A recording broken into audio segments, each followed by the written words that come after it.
Hello and welcome to the first new episode of 2026. I can't believe it. We are talking about the future of movie going. With me is Jed Harmsen, who is the vice president and general manager of the cinema and group entertainment at Dolby Labs, also known as Dolby. Since 2021, I'm in a different universe now, and he was there previously for 10 years. Has a long track record in media and technology, content creation. Jed, welcome so much to Future of XYZ. Thank you so much for having me, Lisa. I should say also, your background we can talk about. You have an undergraduate degree both in engineering as well as economics and finance from Claremont McKenna and Harvey Mudd College, inversely that way. Pomona College is in California. You now live up in Washington State with your wife and girls. And I should disclose to everyone on the pod who's listening, we've known each other since Jed was born. So A long time, as long as I've existed. It's pretty long time, and it's really lovely to be able to have this conversation. We'll start as we always start Future of XYZ, Jed, with just defining the topic. So in the context of your experience and the conversation we're going to have today, how do we define movie going? Yeah, I think at Dolby, we tend to define it fairly specifically to the opportunity for consumers to go into a communal group entertainment setting and engage in arts and entertainment, and specifically for movie going, film in the way that they most enjoy. So that's how we talk about it. Going to a movie theater, enjoying film together. It's so interesting because obviously Dolby plays in the broad entertainment swath. So in that definition, how does movie going fit into that kind of broader entertainment landscape in 2025 or 2026? Sorry, we're now 2026. Yeah.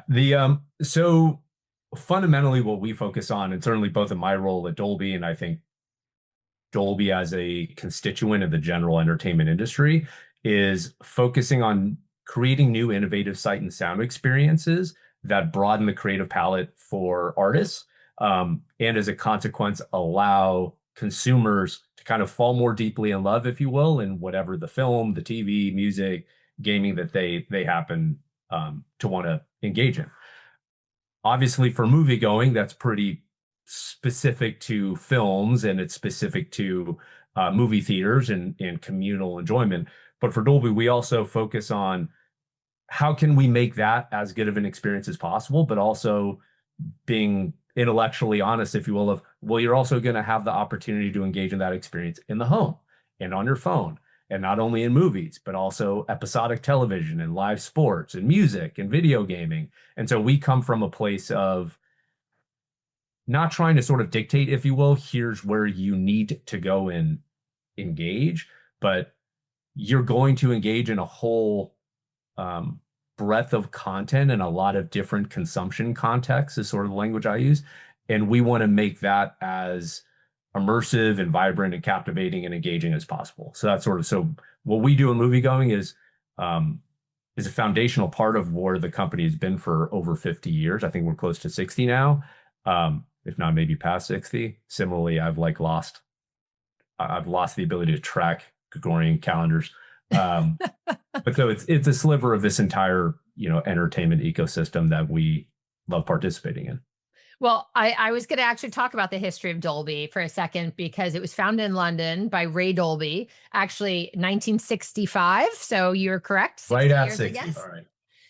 And then moved to San Francisco in 76. The claim to fame of Dolby himself was revolutionizing audio with this noise reduction, background noise for film specifically, originally the cassette and then later film. I think there's a whole bunch more that comes into this because now you guys, as we just talked about, are in entertainment across movies and streaming and gaming and PCs and music and mobile devices and obviously all your licensing, et cetera. What do you think is the legacy of this lifelike audio on the experience of modern movie going worldwide today? So I think it's two different elements. So there's two parts to it. Part of it is always continuing sort of in Ray's heritage, and it's also just what everyone at Dolby intrinsically believes in, which is if you deliver more compelling sight and sound experiences, that people value them, right? And so, yes, it started with noise reduction as a means of, removing hiss and giving greater vocal clarity to music and on cassette and whatever else. That thing gave way to where I think a lot of people probably most think of Dolby as is probably in the early 90s, synonymous with 5.1 surround sound, like really the advent of surround sound. Um, and then that has now sort of evolved into our latest version of superlative audio, if you will, which we call Dolby Atmos, which really was how can we think about delivering audio in a fundamentally different way? So instead of, putting audio to channels like this sound goes in the left and the right and the center and all of that, going to artists and creators and saying, don't worry about that level of technicality. Focus on where do you want to place objects sort of in space? How do you want this to atmospherically, no pun intended, sound? And then it's our job to, as faithfully as we can, subject to the constraints of physics, make what you have in your mind and how you want that soundstage to sound translate in a movie theater of X, Y, and Z, also no pun intended, dimension and volume, and a sound bar in a living room, and a wireless pair of earbuds and all of that. And then that ethos sort of also translated on the imaging side, where probably over a decade ago, 15, 20 years ago, the whole industry was looking at, how do we make picture better? And everyone was very fixated, or a lot of people were very fixated on more pixels. Like, let's go from standard def to high def, and then 4K and 8K, and like there's talks of 16K and all that stuff. And I really admire what Dolby did as before I was there, of taking a step back and thinking more first principles of like, well, what actually makes a picture more compelling? Like, what's going to get a more visceral experience? And so we focus a lot more on, well, how do we make displays brighter, and how do we decrease black level? How do we show more colors? How do we make things look more lifelike? And that gave way to Dolby Vision, which similarly we have in all these different categories. So that original long-winded answer to that original sort of ethos and fingerprint that Ray had very much still persists to this day in what we do in moviegoing and all these other verticals that we engage in. I love that. And I kind of didn't expect anything less. I think a lot of legacy companies that hold to the ethos, as you say, of the founding vision, and in this case, founding technology, kind of really have the greatest impact on our modern world. It's interesting to me as I think about moviegoing, because the first dedicated storefront movie theater, if you will, was opened in New Orleans. I only know this because of researching prep for this. Was opened in New Orleans, Louisiana, in July of 1896. And then there was another one called Vitascope. I don't know if that was the brand. It must have been, because they were both Vitascopes, in Buffalo, New York, in October of that year. And then, fast forward 10 years, by 1905, they were kind of penny cinemas everywhere, all over the world. Maybe not all over the world, but largely. It's a huge question, so feel free to just high level it. But how has movie going evolved over this time at the highest level? The 120-year progression of movie. Right, exactly. In 30 seconds or less, please. That's right. So there's I think it's evolved in a lot of different ways. And what I love about this industry is it always, even in whether it's times of pressure, if you will, or COVID, there's always opportunities, and we find ways to sort of reinvent ourselves, and to your point, sort of evolve with where consumer consumption habits are going and all that stuff. There's everything from obviously the advent of color in film, and going from stereo to 5.1, and now in these immersive formats and HDR. So there's a whole technological evolution. Where we are today, I'll just try to, because I don't want to recant the whole 100-bit. I think where we're seeing a lot of transformation today is really a consumer preference towards, it's called in the industry PLF, which stands for premium large format. I don't really like the large part, because large, candidly, is not one of the things that consumers necessarily really gravitate towards. So I just focus on premium experiences, of which we participate in. We have our offering called Dolby Cinema, which is our version of the ultimate movie going experience. Um, but if you look at that premium category of our industry in 2019, so let's look at maybe even the past 6, 7 years, that was on the order of 10% of global box office, probably even lower than that pre 2019. It's now up to 15%. So it's grown 50% over this 5 to 6 year time frame. And to us, what that illustrates is that consumers still very much value getting out of the house, going and engaging this communal experience. And I can go through a whole bunch of other stuff about like demographic segmentation and millennials versus Gen Alpha and all that, which is really interesting. Um, but at the heart of it, it's they love that experience so long as they feel as though they're getting value out of it. And the way to get value out of it is ensuring that that experience they have in a theater is fundamentally differentiated and unlike anything they can get in some other context. So that's where we sort of currently are in this evolution of movie going, is a focus on premium offerings and ensuring that when people choose to go to a theater that they're getting something they can't get elsewhere. I had it to speak about later, so we might come back to this premiumization and personalization topic because I think it's an interesting one, and it's obviously in entertainment. It's increasingly in everything. It's Yeah. increasingly obvious. It's a way of driving margin. It's a way of driving revenue. It's a way of engaging your customer base. It's a way of kind of deepening. But I want to come to something that opportunity perhaps leads to, which is also in this 120-year history of movie going. Um, has storytelling itself also evolved in relation, do you think, to the movie going experience?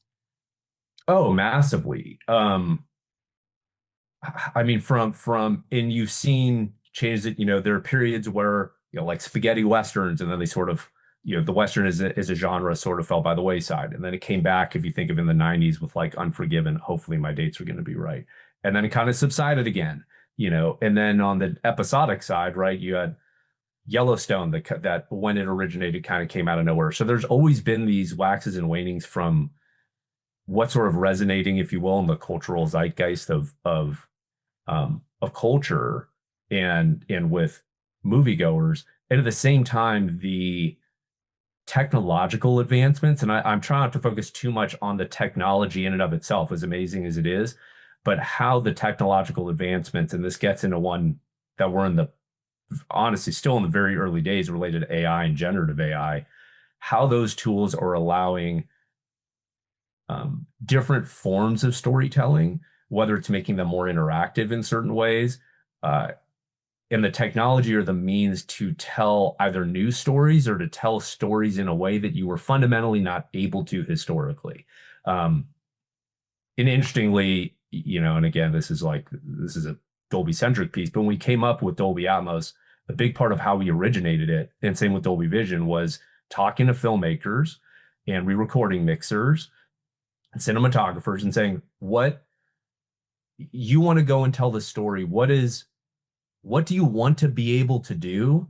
How do you want it to be able to sound, or how do you want it to be able to look that you cannot currently do? Right. So it's not focused on doing it for technology's sake. We're very centric on use the technology as a means to evolve the storytelling. And so, yeah, I think there's branchless narratives that have become like big things in episodic and certainly in video gaming. Yeah, storytelling has changed pretty dramatically, and I think we're at the cusp of it changing more. Well, it's interesting, and we're going to get to that because I think I read a quote from you that said that you believe creating more emotional and captivating consumer experiences fosters a stronger connection to the content and story.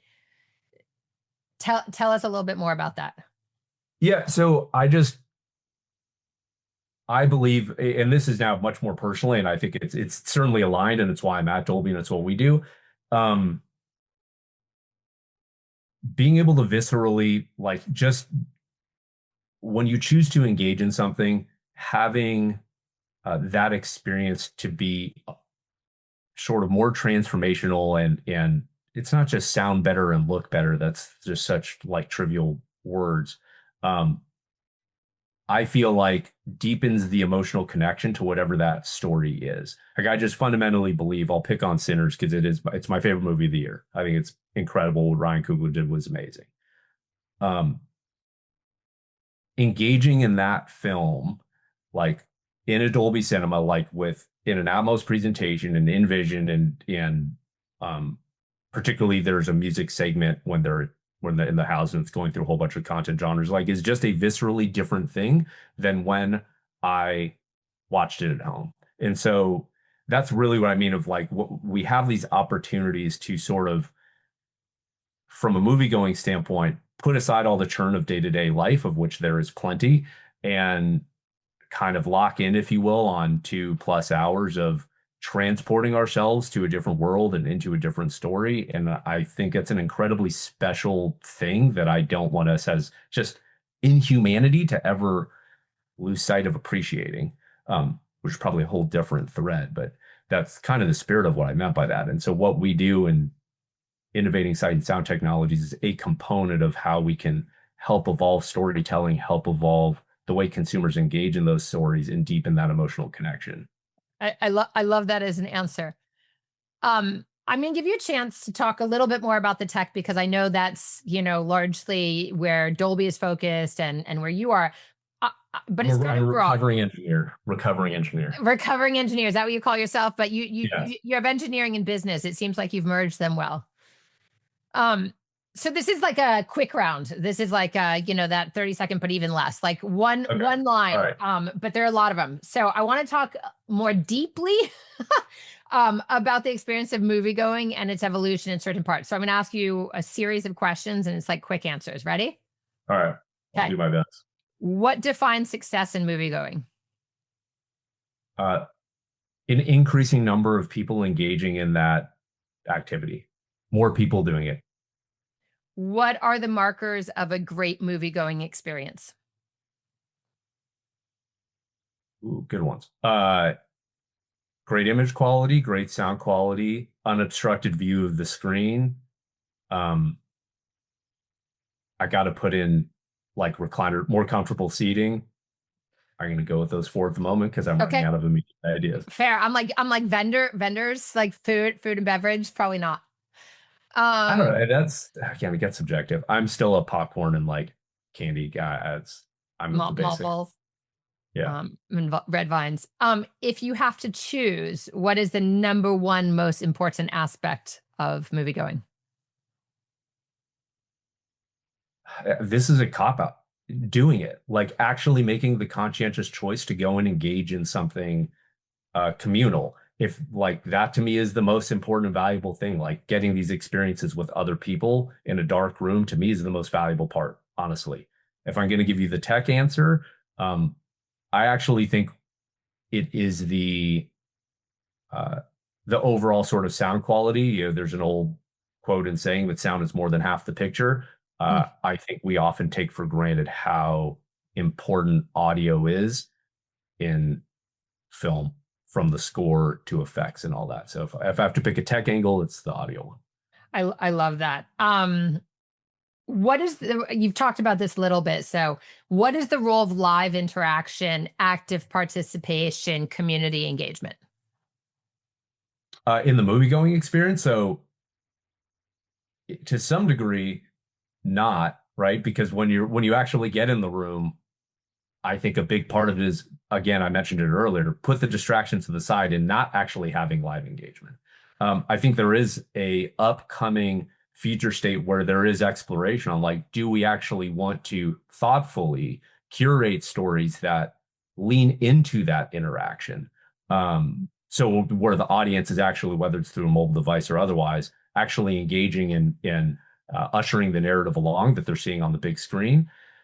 I think both have a place. I wouldn't pit them against one another as like one is good and one is bad, or they're just different and they speak to different audiences and different experiences. But for today, um, specific to movie going, turn off the phones and put all that aside and allow yourself to actually be transported to what these artists have put, labored, thousands of people have labored into putting on the screen in front of you.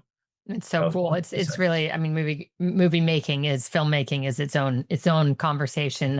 I've done little bits of it because tackling it once is also challenging. How realistic do you think this kind of next gen immersive experience conversation is? AR, VR, 4D, metaverse. Is this hype? Is this real? Is this what's already here? Um, Blend of all. So I think it is a real thing. I'll focus more on. There's a couple pieces that I think are definitely here to stay, right? Generative AI, um, for all the pros and cons, and there's a ton that is still churning as it relates to fair use and a whole bunch of legal things that I have absolutely zero capability of opining on. But I think it's pretty safe to say that that genie isn't going back in the bottle, so to speak. And it's going to have an impact on how we evolve storytelling, and it's also going to have an impact on these consumption contexts and how we engage in the content. I think there's also a big emerging part in uh, neuro and physiological data gathering. There's actually been some more recent articles about this, and being able to actually determine, if you will, from these neurological and physiological metrics and indicators, like what do you actually put aside reporting bias, but it's not too far-fetched to think we actually could give consumers feedback on you actually love this more and here is how and why. And if you combine that with certain AI techniques and pattern matching, and then yeah, blended reality experiences, like that's not wildly out there. Mm. I think there's absolutely going to be some pitfalls and like some false starts of like, oh, it's we think this is what the future of entertainment is going to look like, and we're going to put it out there, and it's going to be a womp womp. That's what we do is particularly in the technology business, you iterate your way towards what that success will be, and you can only do that if you start with a hypothesis and then gather feedback and iterate. It's pretty fascinating, I have to say, like thinking about like haptics, so like 4D, like you like think you understand what someone's into and you like spray them with a scent in the theater and like, someone's like hyper allergic to like peanut butter and it like, like I'm being ridiculous, but at the same time, like I was thinking about it, I was like, oh man, like as you say, it's iterative and you have wins and you have losses along the path. Yeah, and you just learn. I mean, I'll tell you like an example of it is when we brought Dolby Atmos to live music for the first time. We have a venue in Las Vegas called Dolby Live where you have residencies and the vast majority of the shows are available in Atmos as a communal live concert experience. So when we thought about doing that and we started working with our partners at MGM Resorts and working with the artists, again, we sort of imposed, if you will, or projected is a better word, how it was used theatrically onto this. And we're like, oh, they're going to take guitars and like spin them around the room and do all of this stuff. And one of the things we learned really early on is they were like, this is incredible. Like, this is magic. And the reason why is because now that we have all this spatial fidelity and more control over the sound, we actually can allow, instead of having to jam all of the instrumentation and sound design with the vocals in a like this stereo pair just into these two speakers, or in some cases one speaker, like a mono feed, we actually can give way more vocal clarity to pick your artist, and bring the overall level of the mix and the experience down to reduce like tinnitus and ear fatigue. So like you're able to hear the singer better and have a more comfortable experience. And like that was not on any of our like bingo cards, so to speak, of how this is going to be used and what they find value in. So interesting. Yeah, it's really interesting. And then there were similar experiential things when we applied it to stage performance. We partnered with Kenneth Branagh and his production in King Lear at the Shed in New York. Yeah. And again, just what we learned about like, oh, here's how this is transformative, because if I'm going to go and tour the show, it allows me to get set up faster and all. It's just, this is what we love. What we do is we have these hypotheses, but we put them in the hands of the artists and people who know it way better than we do, and we learn. Yeah, I mean that's what design and art is really about, right? Yeah. It's creative, and creativity is ultimately problem solving, creating things that don't exist. Last two in terms of this fast round, is sustainability at all a consideration in movie going? If so, how? And if not, why not? I think it absolutely is. I mean, I can tell you we do from a product design standpoint. So we think a lot about, basically the electrical efficiency of what we build and how to make it more efficient. And it's definitely particularly challenging for our industry because in business applications, we are typically doing more high power stuff that consumes more electricity. I think sustainability is also a part of when we talk to our exhibitor partners and with studios, right? How they construct venues, how to do it in a green way, how to even retrofit existing buildings so that there's more renewable energy. So I think it's definitely a topic, it's definitely something that Adobe we're pretty conscientious of. Do I think we could always be doing more of it? Sure. I mean, I can make that statement as like a global citizen as Mhm. well. Yeah, So, for sure. Okay, what are the most exciting changes that you think are coming down the pipeline? Let's like think like I don't know, 1 to 10 years from now. 1 to 10 years. So I'll break into two. I think within the next 1 to 5, so like in that first 5 year, continuing to see again more of this premiumization and just the quality of sight and sound that we're able to go and experience in movie theaters continuing to go up, and that continuing to allow our business to thrive. Um, which admittedly I can be objective is like also fairly self-serving because that's what we do. In the 5 to 10 year, we talked about it earlier, but I think there's some really fascinating things at the intersection of generative AI, um, these neurophysiological biometric, data elements and mixed reality, wearables and things of that nature, both on the audio and the imaging side, that I can't fully disclose, but we have like in our proverbial, pipeline and cave of wonders that is pretty exciting. Both because it will again heighten just the way we're able to engage in stuff as you think about it today, but it also can allow for a new form of storytelling that's just always pretty exciting. Um, it's interesting because one of the things that I've heard as a red thread here, besides the technology, obviously, is this kind of like relationship with the creators themselves. And in your role at Dolby, you're responsible for fostering these strong relationships with the filmmakers, with the artists, with the creators of these, what we can arguably say are very culturally impactful content pieces at a global scale.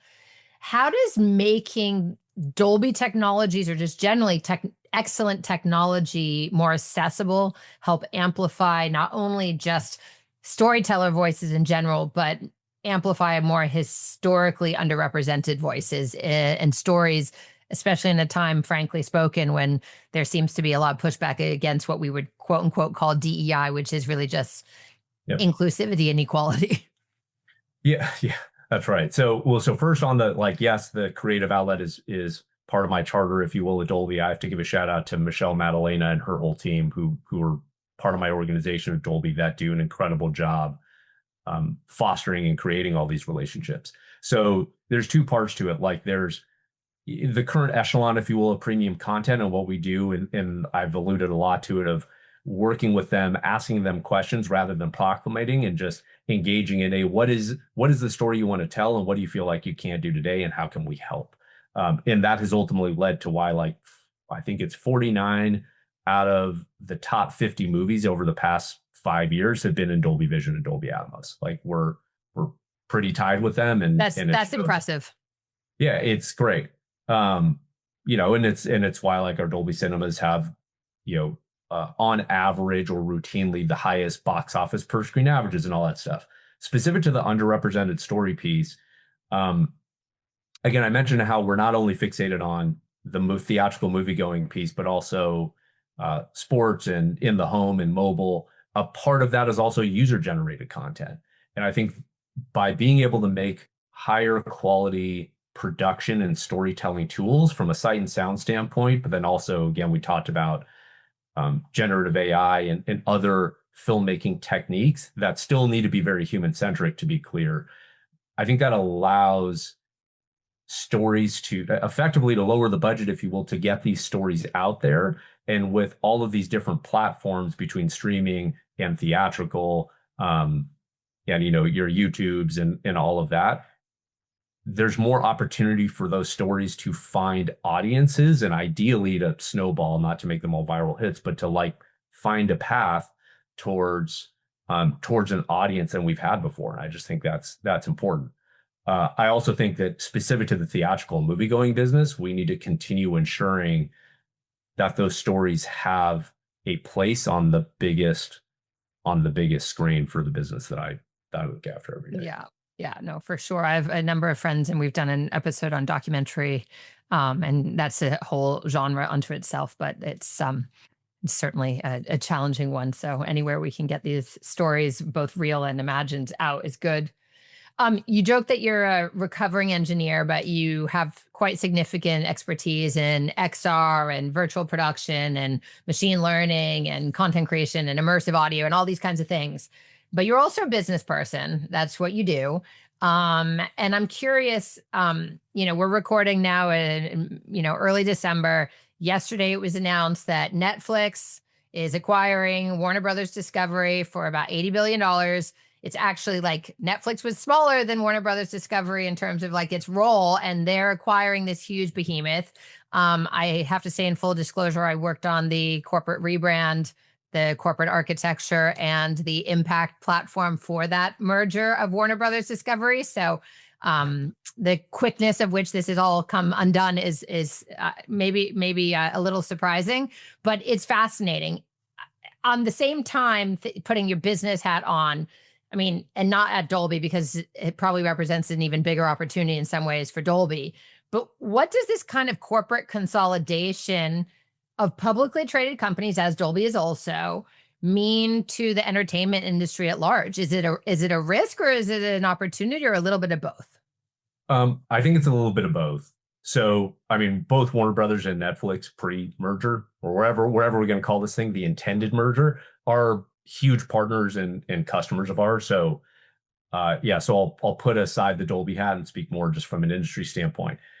Everyone is going to have, and I've already seen this morning, like incredibly bimodal responses. Like it is the doomsday event for all of entertainment in Hollywood, and like, oh, it's incredibly amazing for X, Y, and Z reasons. Usually we end up somewhere in the center, which happens a lot, which is like, are there some elements that are definitely non-ideal about it? Yes. Does it also give way to some opportunity? Yes.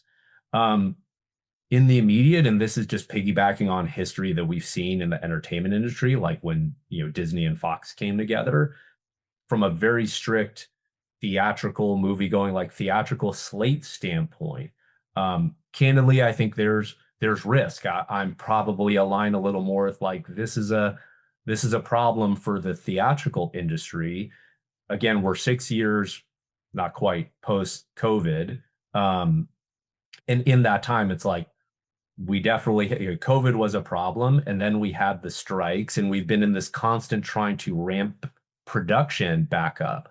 The biggest challenge we have from my perspective in the movie going industry isn't consumer desire to go to the theaters. Like I can tell you, Gen Alpha prefers going to theaters versus watching at home by nearly about a 2.5 to 1 ratio. Like they massively prefer communal experiences. And so interesting. It takes them outside of their personal device, I guess. And that preference holds, not to the same degree, but that the preference for theatrical holds for Gen Z, for millennial and Gen X as well. So like the desire and opportunity to go and engage in these experiences is there. Where we've seen some like falling off is in the habitual movie going habit. Like people that used to see, pick your threshold, 5 films a year, that now is going down. And it's very correlated with the number of titles we have and the opportunity for them to go see something that resonates with them. So with that backdrop, when you look at if these things come together, and if a lot of the Warner Brothers slate over time, right, think post 29 or something like that, no longer goes to theaters and just goes to the platform, like it's a pretty meaningful chunk of box office and just production that would have to be filled. Therein lies a potential opportunity. Like might Paramount, A24, Apple, Amazon MGM, like might they fill that gap and even exceed it? Right now we're in and might filmmakers make changes? Right. If and all of these companies, I mean, Netflix included, as you guys have done, now have opened your own end-to-end kind of experience center, also known in your guys' case as Dolby Cinema and Netflix theaters, et cetera. Like it's like a recreation of what was in a holding space. So perhaps there is a revitalization also. It will just look a little different. Yeah, and that's why I think there is risk, but out of the risk is opportunity, right? For other people to step up, or for the way in which we engage in these pieces of art to change and evolve. So I tend to be more in the middle of like, yes, there are headwinds.